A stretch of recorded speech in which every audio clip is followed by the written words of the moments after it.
Hello everybody, ChaosKatGaming here, and welcome to the mid-zone tips and tricks. Amazed about it is the fact that even after playing for over 40 hours, I'm actually still finding new things in the outer zone, such as the Pacemaker. So, this guy is the Pacemaker, and it is probably the most bizarre, interesting, and multifunctional anomaly I've run across.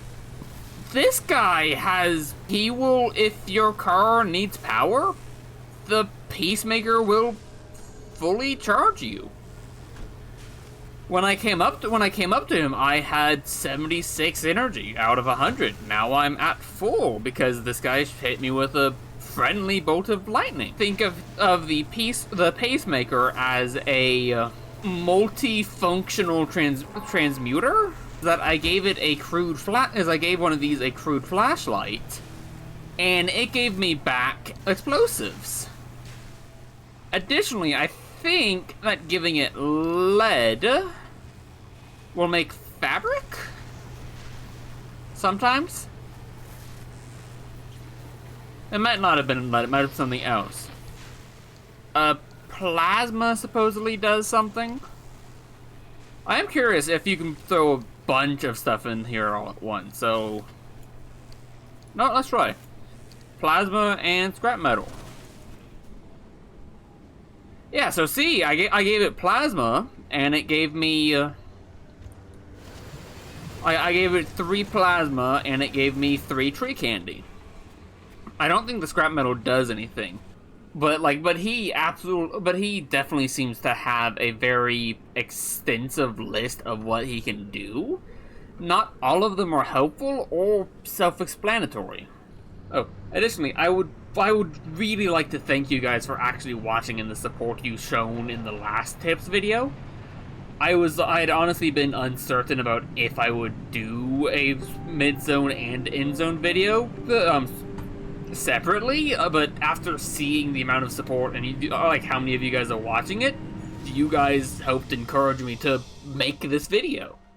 So, thank you. I would highly recommend, if you haven't already, watching my first tips and tricks video for the outer zone, because most of those tips do still carry on into all of the inner zones. So while you're driving on your path to the mid-zone, I would highly recommend you still go ahead and collect the stable anchor nodes on your way down.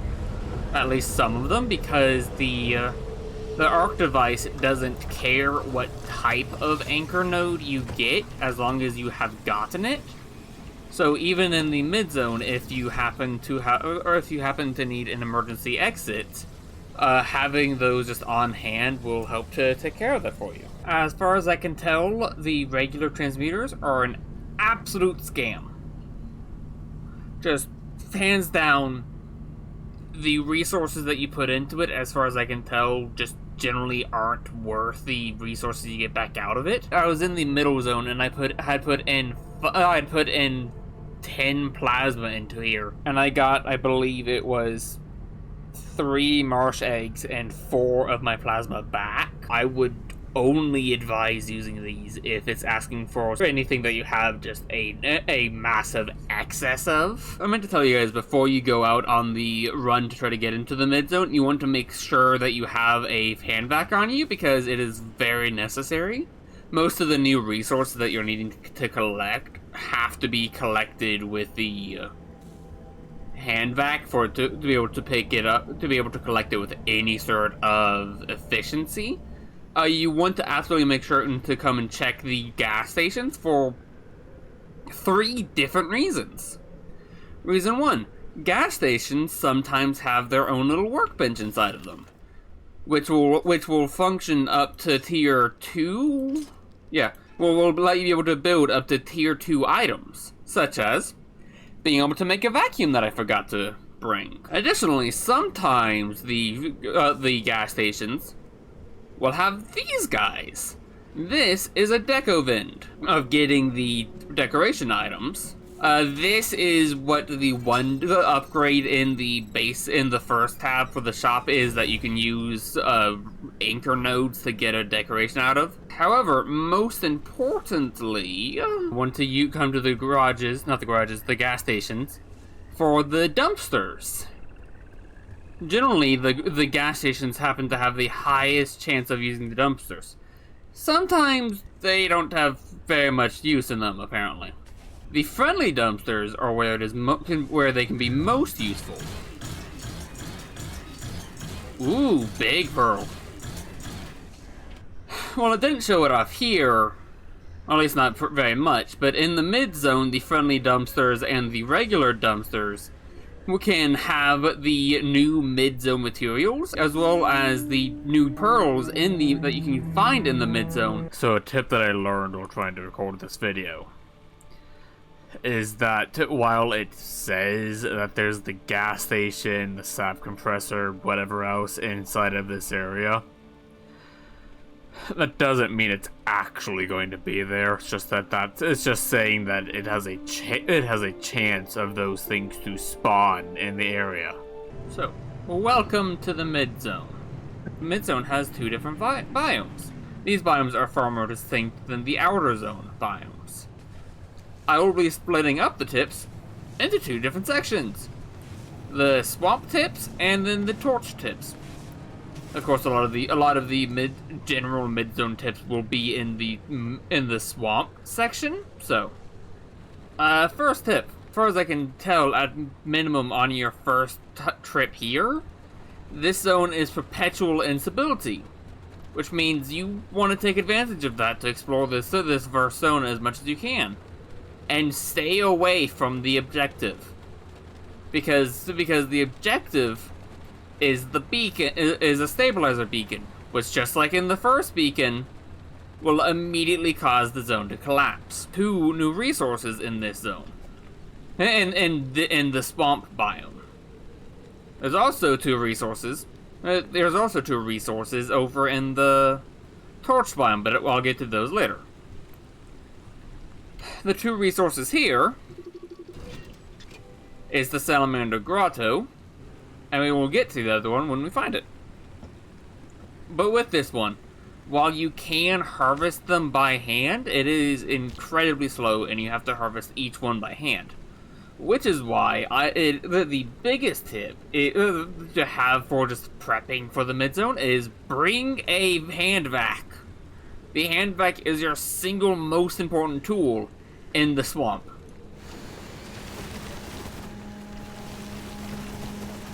Because the Hand-vac sucks all of the marsh eggs off of the grotto. These are the neon reefs. This is the other resource in the swamp area. Again, you need a vacuum.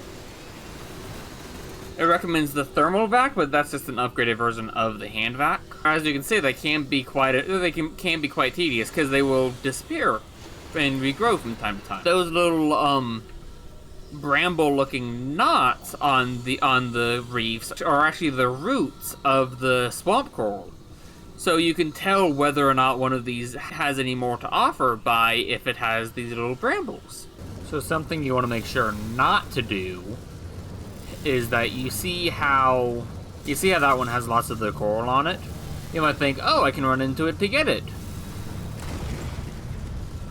If you run into the neon reefs while they have coral that is active on them,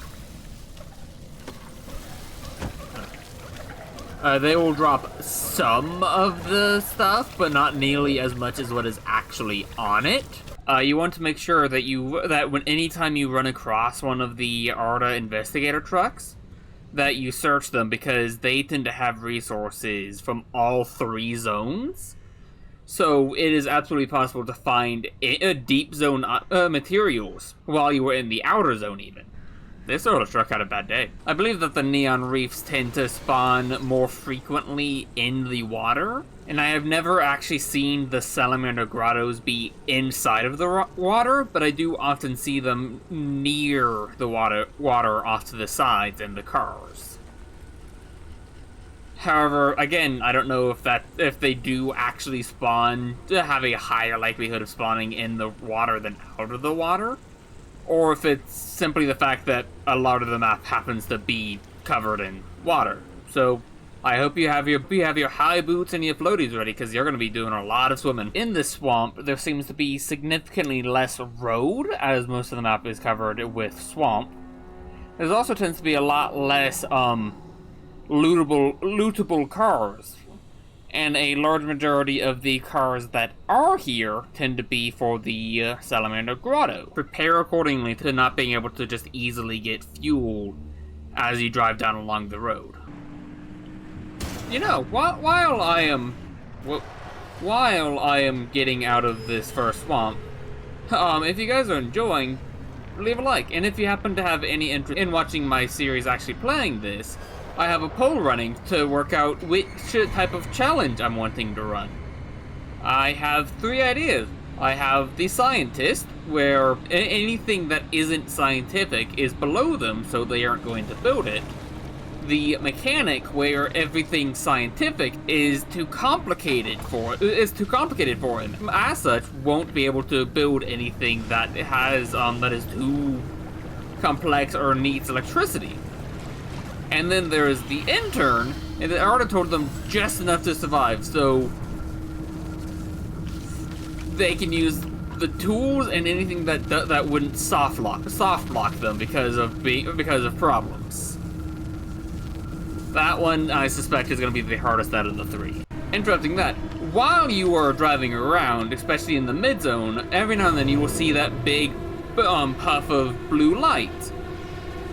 What that means is that it has spawned a resource. I've seen it spawn the energy holders, friendly dumpsters, and Arda trucks. I don't know what all it can actually spawn, so if you happen to see one of those flashes, check it out.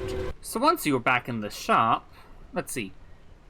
From that run, I don't know if you will have more or less, but I got 4.9. So let's see what all we can get with that. I would advise getting the advanced workbench, because with it, you will unlock a whole bunch of research that doesn't actually require the unstable energy, but instead uses the stable energy. I'd recommend you get the blowtorch, because it will last for 45 seconds of continuous use, which will let you heal 450 health, whereas this is only 200. So that's a very nice upgrade, but I'd recommend you use both of them in tandem. So use this to like top up the repair, and this if it's badly damaged. Advise you not to get the blowtorch yet if you don't have at least 80 marsh eggs, because otherwise there's no point researching it if you can't build it. Advise you get the extra large roof storage if you can't afford the torch, because the extra large roof storage gets you a space that is 50% bigger than the first tier trunk, I think. Maybe even more. Maybe twice the size of the first tier trunk. I don't know, I haven't counted. But it gives you a whole bunch of storage for you to be able to, pour stuff, really. And then afterwards, I'd highly advise you get the thermal vacuum. Because the thermal vacuum is like the hand-vac, but is better in just about every way. It has significantly more durability. It has a wider range of suck, and is the preferred tool of use for the neon reefs. But I will go over that as well as a couple of tips for the other advanced tools at the end of the video. But you want to make sure that, but you absolutely have to make sure you get the advanced workbench, because without the advanced workbench, you can't get you cannot research the thermal vacuum. Additionally, go ahead and go through and to get any of the new unlocks that you got that use the stable energy, and that have gotten unlocked after getting the advanced workbench, like the puncture-proof tire. But for the second quest, you don't need to worry about bringing the puncture-proof tires much, but they will be very helpful for the third one. Actually, that I will do later on. If you happen to have had enough extra unstable energy from doing the instability zones in the outer zone, and already had the advanced workbench, I would advise you go ahead and get the paddle tire for the swamps, because it does help you go it gives you significantly more control and go faster while you're in the water. And you can easily swap them out to buy with having the extra large roof storage to be able to put the extra tires into here. Especially if you already had enough unstable energy, or if you just happen to have been able to have gotten more, and you already had the advanced workbench. I would advise going ahead and getting either the trunk in the trunk, which is an upgrade for your base trunk storage, and going ahead and getting the resource radar if you don't want to get this, or you happen to have enough for it, because it will allow you to be able to significantly more easily find the neon reefs and the salamander grottos in the Mires, because it will send out a ping and will show the resources in I think it's a 200-meter radius from where you are at when you use it. And you want to make sure that you look at the planner, because with the planner, it will tell you which biome you're running into. So if you are going up into here in the swamp, bring a set of tires to swap out once you get into this area. Likewise, in the torched zone, the torch zone tends to have a significant amount of the spiked anomalies, so you might want to bring a backup set of the puncture-proof tires. So for this tip, I actually went ahead and went over into my personal save, so as you can see, I'm getting pretty close to the end. However, what I noticed is that there is I noticed that the scan feature actually has more uses than what I had originally thought. So say I wanted to... So, a pretty simple one is... You can click on where you want to go, it'll scan it, it'll show you all the stuff. I think I mentioned that in the last tips video.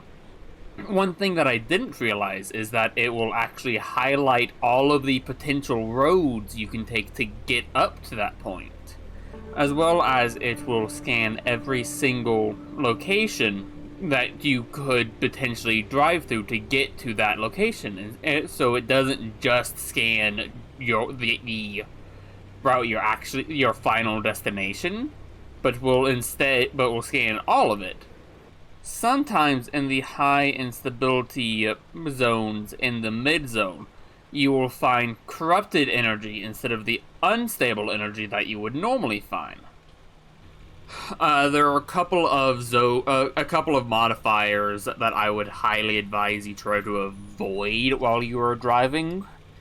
I would say would be worth using the zone restabilizer, whatever. And that is the corrosive downpour, because that gives you a massive storm in dead center of the map that just sits there and the rain will deal you small amounts of damage, and it will rain down the rotten eggs, which is even worse. And it just sits there and is generally slow moving, so it's not gonna go away. Next up would be this icon, which is the fuel evaporation, where I'd gone into the zone with full fuel with extra gas tanks and such, and by the end of it I was struggling to have enough fuel to do anything and was running on fumes.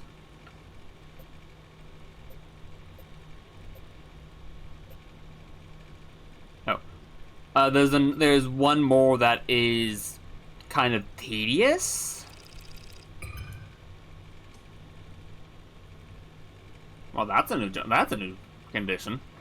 There's one more that's kind of tedious, that's kind of like corrosive downpour, but is the corrosive waterways, which turns all of the water, corrosive, so it will be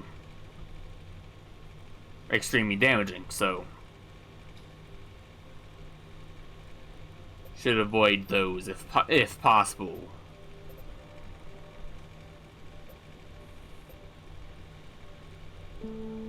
And those are the ones I think are the that I think are the biggest concern and the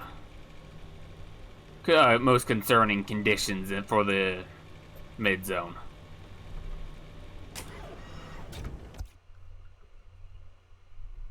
So I don't know if this is as much as a tip, but it is definitely as useful as using the dumpster. So I just noticed that underneath this little table out here by the right next to the friendly dumpster, a first aid kit spawns underneath this table every time you come back.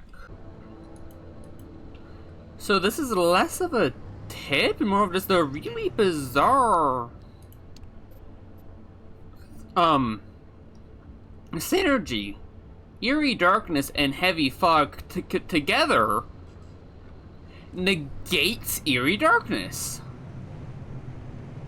In the zones that have the beacons, if you reactivate all the beacons, you open up the you will close the stability again, or you'll open up another gate if you reactivate the beacons in the zone.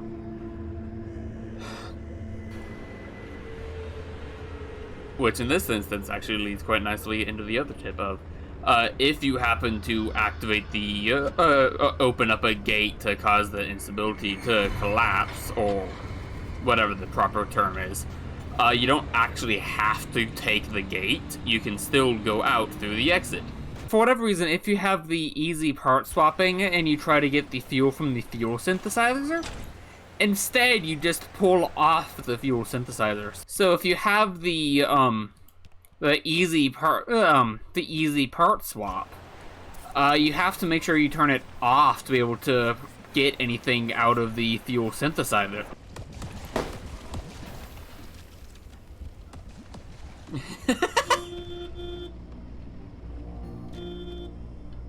Look at those guys go chasing after the flare gun. I guess that fits for this tip. The Bubble Buddies things, I think they're called the Bubblegum Buddies, absolutely love flares and will go chasing after them. However, unlike other things, oh, there it goes. Unlike the regular items, they can't actually pick up the flare, so they just kind of be stuck at a location with the flare. The limb shield will defend you against the pickpocket. Okay, there is no defense against the pickpocket other than just staying away from him. So as you can see, I'm just in a regular mission that is supposed to have just the unstable energy. But sometimes in the mid-zone, instead of giving you the unstable energy, even if it's in a regular area, it will instead actually give the next tier energy up and will instead actually give you the corrupted energy. So here in the fire zone, the icon looks like, well, hot. The tool that you need is both the Hand-vac, but also you need the impact hammer. So periodically, while you're going around the middle zone, not the middle zone, but while you're doing the drive, you will come across you will sometimes get lucky enough to get a peculiar scrapper. Now the peculiar scrapper, while it does have less than half of the durability of the regular scrapper, is very useful because the peculiar scrapper will actually give you significantly more resources than you are likely to get with the regular scrapper. So, an effective way to extend the use of the peculiar scrapper is don't use the scrapper to grind down the entirety of whatever you're trying to scrap down. Only use it for the very end because it drops as loot based on what does the last damage. And look at all that loot we got. So, 2 tips. You seem to be able, you can just kick the bunnies off. and it seems to disable them. Because if you chuck them, they remain active. Additionally, these are the burp bunnies. The burp bunnies cause corrosive damage, so they chew through pretty much everything on your car quickly. But most importantly is when you grind them down, they give you chemicals. A new source of chemicals that comes straight to that self-deliver. How great is that? Whoa. Oh. So I don't know how effective of a tip this is, because I don't know how effective you would be able to actually prevent this, but you don't want that to land on you if possible, because this landing on you will kill you. So this is kind of an impromptu tip that I'm having to do in an area that's very dangerous, because I'm dying, I'm out of fuel, whatever. But this is the first time I've ever seen this, and I've been playing for quite a while. But apparently sometimes several payloads can fall, because there's the payload right there that I had just picked up. And if I hop in and look at the car, a different payload just spawned down over here. So apparently, more than one payload can fall inside of a specific zone. However, I don't know if you have to have picked up the first payload for the second payload to show up, or if the second payload will just show up if you are in a partially collapsed zone for long enough. So here we have the upgraded magnetic hammer.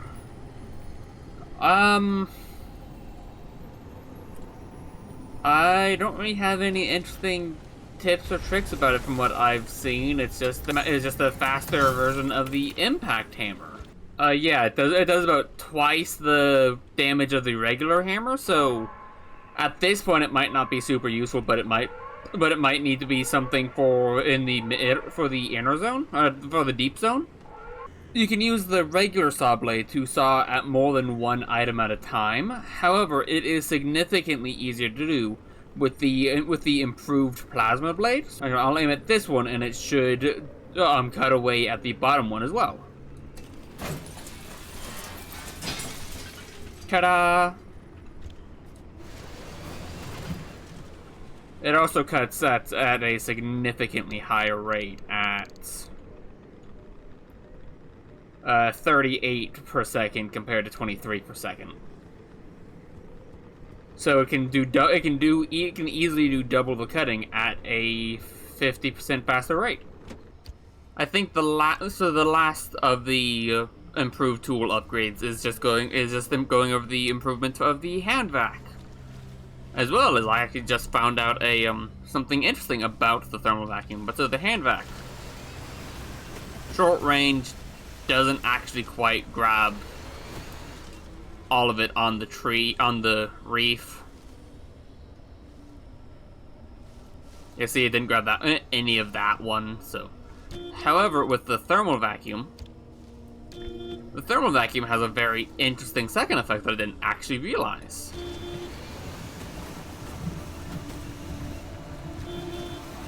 The thermal vacuum has a significantly longer range, and it will actually cause will actually still let you be able to harvest the reef significantly faster, as it will actually make all of the nodes on it grow immediately while you are pointed at it. So as you can see, I have a wide range of the different dumpster pearls. Well, the different statuses of the dumpster pearls actually give different loot. Yeah. The different statuses of the different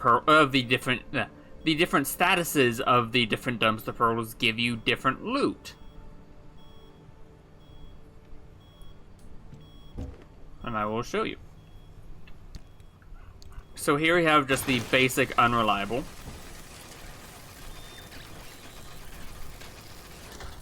Gave a bunch of fairly basic stuff, nothing too exciting. A couple steel panels, whatever. Let's go on to the oxidized, which has a really nice sort of blue-purple color.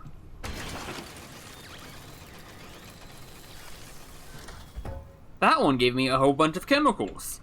Alternatively, it sometimes gives you a whole bunch of fabric and medkits.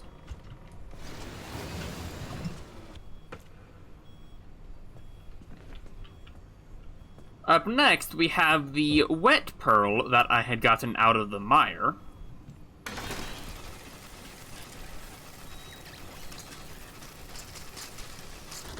This one gave me a whole bunch of electronics.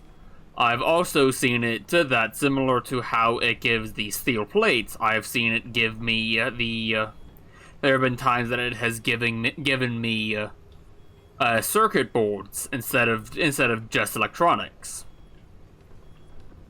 So the wet gives you electronics. Oopsie. And then cracked. Since it is bigger, it is a like a level 3 pearl, I think. I think that's like a max level pearl. I think like the level 3 will give you a whole bunch anyways. Or whatever tier that is. The cracked gives you a whole bunch of copper wire as well as pressurized cartridges. I've also seen it give gas chambers.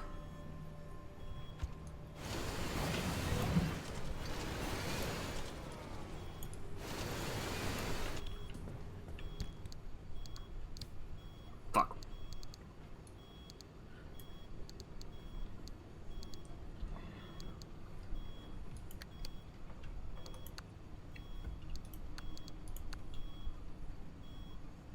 Careful of putting just if you have a dumpster pearl, just be careful of accidentally putting it into here. You'll be a pain to find it out. Get it out again. Now then, the reason I have this one is because of the other tip. Is because that if you have a whole bunch of the unreliable pearls, but if you're anything like me and have a stupid amount of all of the steel plating and scrap plastics and everything else that the basic one gives you, you can use your hammer to change what the status the dumpster pearls have.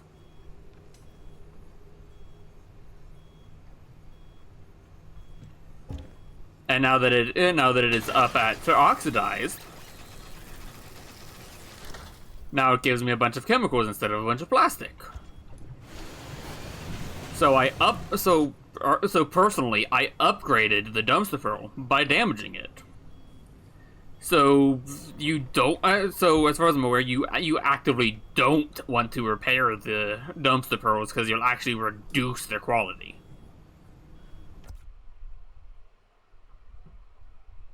That has been the mid-zone tips and tricks. If you enjoyed, consider checking out some of my other videos. Pretty soon I'll be working on a video to go over some of the prep work that I suggest for getting into the deep zone. If you haven't already, check out my beginner tips and tricks. You might find some stuff in there that you didn't know. Without further ado, bye.